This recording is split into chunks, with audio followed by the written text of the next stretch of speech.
স্নাতকোত্তৰ প্ৰশিক্ষণ মহাবিদ্যালয়ৰ বৰ্তমানৰ ভাৰপ্ৰাপ্ত অধ্যক্ষা।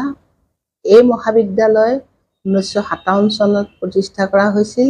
তেতিয়াৰ পৰা আমাৰ এই মহাবিদ্যালয়ৰ BEd কোৰ্চটো চলি আছে। এই বছৰৰ মে মাহত ইয়াৰ প্ৰপত্ৰ কাৰণে এন্ট্ৰেন্স পৰীক্ষাৰ কাৰণে প্ৰপত্ৰ পূৰণৰ কাম চলি আছে। 30 তাৰিখে সেয়া সম্পূৰ্ণ হ'ব আৰু 13 জুলাইত এন্ট্ৰেন্স পৰীক্ষাটো হ'ব আৰু 25 তাৰিখত এই এন্ট্ৰেন্স পৰীক্ষাৰ ৰিজাল্ট হ'ব।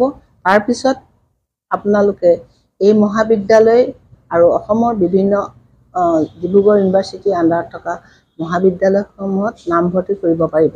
আমাৰ এই মহাবিদ্যালয়ত এটা ঐতিহ্য আছে, যি কাৰণে ডিব্ৰুগড় বিশ্ববিদ্যালয়ৰ পোষ্ট গ্ৰেজুৱেট ট্ৰেইনিং কলেজ অৰ্থাৎ স্নাতকোত্তৰ প্ৰশিক্ষণ মহাবিদ্যালয়ৰ এটা নিজৰ নাম আছে, যি কাৰণে তাৰ আমাৰ বৰ্তমান ৰিজাল্টৰ পৰা আৰম্ভ কৰি বিদ্যালয় সকলো ক্ষেত্ৰতে আগবাঢ়ি আছে।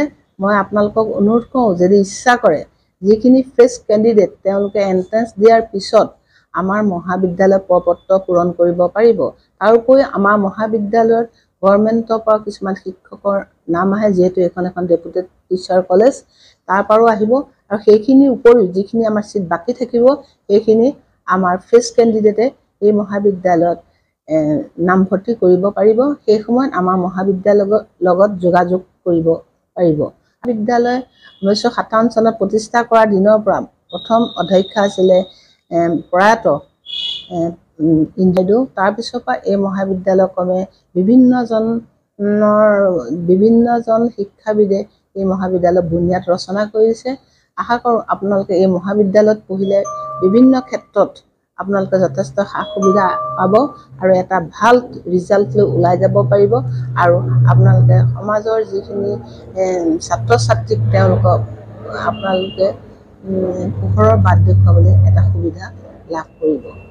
মই অধ্যক্ষা হিচাপে এইখিনি কথা ক'ব বিচাৰোঁ যে যিখিনি সুবিধা লাগে আমাৰ এই মহাবিদ্যালয়ত গভৰ্ণমেণ্ট কলেজ হিচাপে, চৰকাৰী কলেজ হিচাপে প্ৰায়খিনি সুবিধাই আমাৰ মহাবিদ্যালয়ত আছে আৰু মই গৌৰৱ কৰিব পাৰোঁ যে আমাৰ মহাবিদ্যালয়ৰ পৰা এটা খুব ভাল ৰিজাল্ট কৰি উলিয়াবৰ কাৰণে আমি সদায় চেষ্টা কৰি আছোঁ।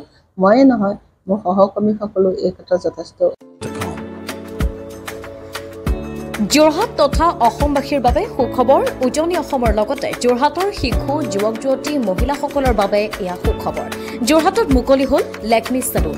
যোৰহাটৰ গড় আলিৰ এপল' টাৱাৰৰ প্ৰথম মহলাত মুকলি ভাৰতবৰ্ষৰ অন্যতম জনপ্ৰিয় salon Lakme salon. Lakme salon মানে ভাৰতবাসীৰ নিৰ্ভৰযোগ্য প্ৰতিষ্ঠান। লেকমি চেলুনখনত আপুনি পাব বিভিন্ন ধৰণৰ সুবিধা, য'ত অত্যাধুনিক যন্ত্ৰৰে আপোনাক সজোৱা হ'ব। ইয়াত বিভিন্ন bridal package, makeup artist, skin care, hairdresser সুবিধা উপলব্ধ হ'ব, য'ত থাকিব ৰেহাই মূল্য।